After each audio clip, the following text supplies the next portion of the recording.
Setelah dipotong, kemudian ditata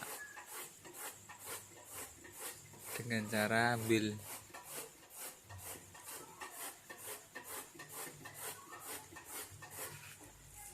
ondolnya dulu. Setelah ondel selesai,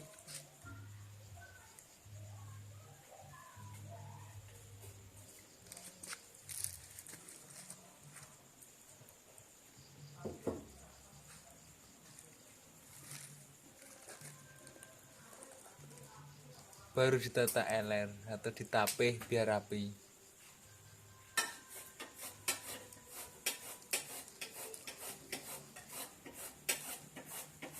Dan tidak boleh terlalu tebal.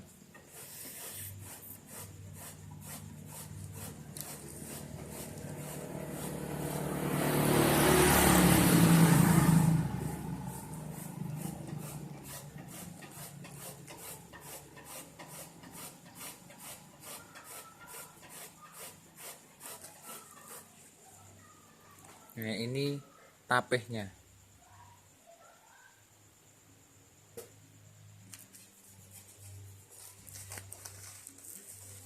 Itu ondol atau lapisan pertama.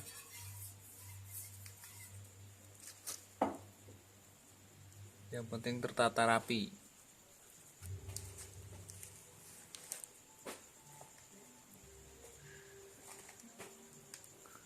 Nah, ini ditapih lagi.